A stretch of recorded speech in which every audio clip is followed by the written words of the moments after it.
Assalamualaikum warahmatullahi wabarakatuh. Kembali lagi dengan saya Feni Rizky Artanto dari panduanbisnisonline.net. Oke rekan-rekan, kali ini kita akan belajar menentukan tujuan beriklan di Google AdWords.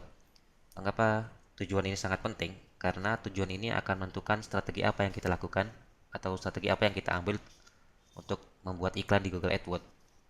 Setidaknya ada ada 4 tujuan ya di Google AdWords tersebut. Yang pertama adalah untuk meningkatkan jumlah traffic. Ini adalah strategi yang paling umum. Dengan peningkatan jumlah traffic ke website kita, maka harapannya jumlah peningkatan penjualan produk ataupun yang lain-lainnya juga ikut meningkat. Yang kedua adalah meningkatkan konversi. Sedikit berbeda dengan peningkatan jumlah traffic, maka peningkatan konversi ini harus terukur. Terukurnya dari apa?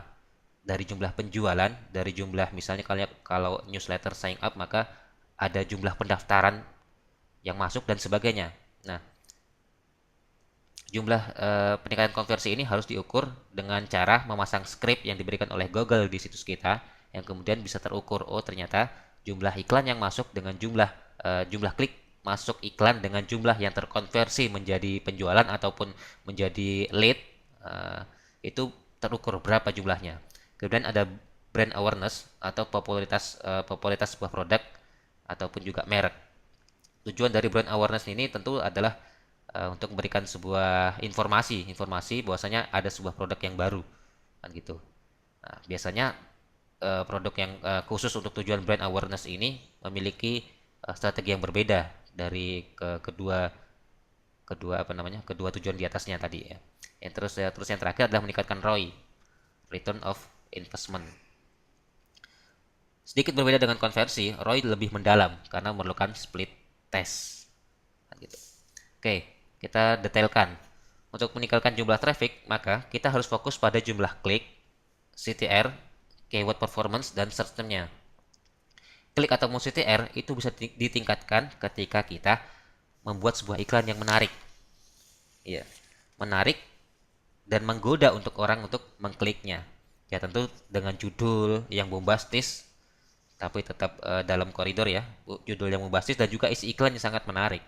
Oleh karena itu, ketika sekali melihat iklan kita, diklik, maka otomatis CTR-nya pun akan tinggi. Kemudian harus dilihat keyword performanya. Ketika ada sebuah keyword yang memiliki CTR dan quality score yang tinggi, maka kita harus pertahankan, bahkan kalau perlu ditingkatkan bidnya, ditingkatkan biaya iklannya dengan harapan posisi kita selalu berada di atas, kan gitu. Kita lihat bagaimana tingkat persaingannya, kemudian kita tingkatkan bidnya, biaya iklannya agar kemudian posisi kita di atas sehingga kemudian terjadi peningkatan traffic yang luar biasa. Kemudian harus melakukan evaluasi search term-nya. Jadi secara periodik ya. Kalau saya misalnya seminggu sekali, saya akan melihat kita melakukan evaluasi mana-mana keyword-keyword mana yang kemudian tidak sesuai dengan traffic yang kita tuju. Misal kita membuat penjualan baju muslim misalnya ya, penjualan baju muslim, tiba-tiba ada keyword-keyword misalnya situs muslim atau mungkin situs buku muslim dan sebagainya kan gitu ya. Nah, itu yang harus kita negatifkan. Kita negatifkan dengan tujuan bahwasanya traffic yang masuk adalah benar-benar tertarget, dan yang kedua bisa mengecilkan jumlah biaya iklan. Sehingga strateginya adalah kalau untuk meningkatkan jumlah traffic ini biasanya kita melakukan awali dengan broad keyword. Broad keyword itu adalah keyword-keyword yang umum, lalu kita akan melakukan evaluasi secara periodik, kemudian kita negatifkan keyword-keyword mana yang tidak sesuai dengan tujuan dari traffic kita, tujuan situs kita, yang akhirnya secara perlahan, step by step, maka akan menjadi narrow keyword atau keyword yang tertarget. Ini adalah tujuan untuk meningkatkan jumlah traffic. Nah, selanjutnya, meningkatkan jumlah konversi.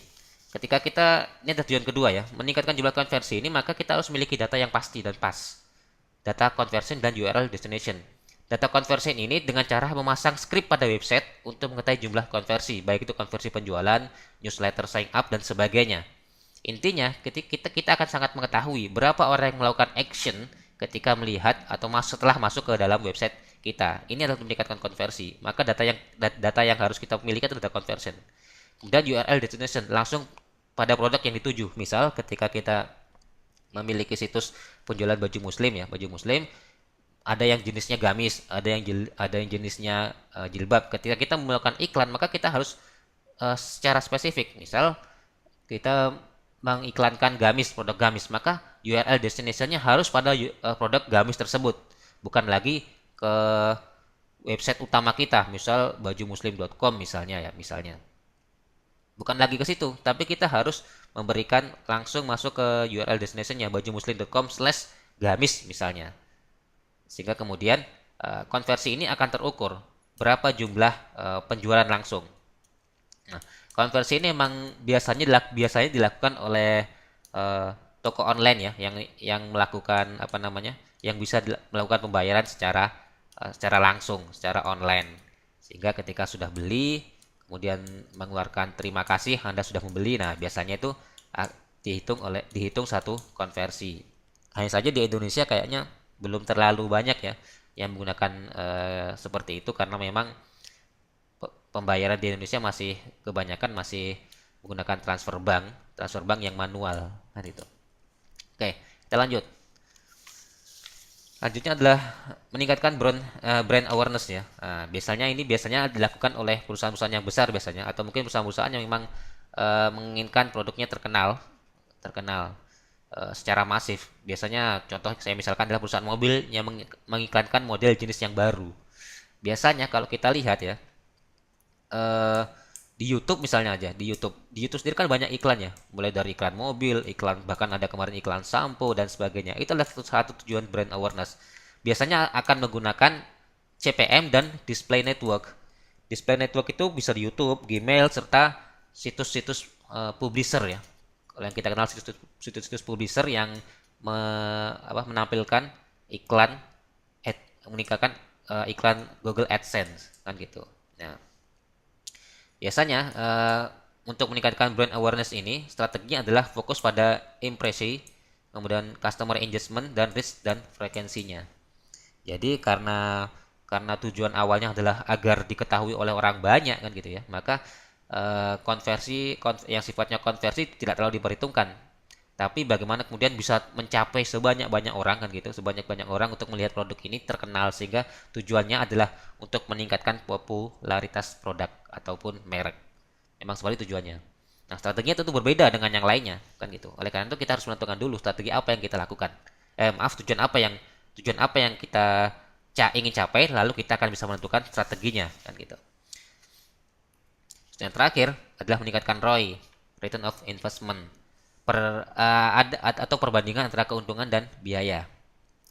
Sedikit perbedaan dengan konversi. Kalau konversi biasanya eh, ketika selesai mendapatkan data, oh ternyata penjualan ini yang banyak dan sebagainya, maka akan ditingkatkan ke ROI. Analisanya jauh lebih dalam. Jadi ketika kita meningkatkan ketika kita menjual beberapa produk, misalnya ada baju gamis A, gamis B, gamis C dan sebagainya, biasanya kemudian akan di split test mana gamis atau baju yang paling banyak dicari dan paling banyak penjualan konversinya, maka itu yang akan ditingkatkan jumlah biaya iklannya, atau mungkin jumlah bidnya, sehingga kemudian diharapkan ketika misalnya ketika gamis A ini ternyata lebih banyak daripada gamis B dan C, maka gamis A ini yang perlu ditingkatkan biaya iklannya, sehingga kemudian terjadi konversi yang lebih banyak. Harapannya seperti itu. Yang kedua, tujuannya adalah agar menemukan produk yang lebih unggul. Jadi bisa jadi, oh ternyata produk gamis A ini jauh lebih bagus konversinya daripada gamis B dan gamis C. Maka kita akan melakukan produksi barang gamis A ini jauh lebih banyak daripada gamis B dan gamis C. Fokusnya tetap pada konversi. Jadi kurang lebih seperti itu ya rekan-rekan. Setidaknya ada 4 tujuan dari memasang Google AdWords. Oke, kita akan belajar lagi bagi pembahasan Google AdWords selanjutnya di lain kali insyaallah. Assalamualaikum warahmatullahi wabarakatuh.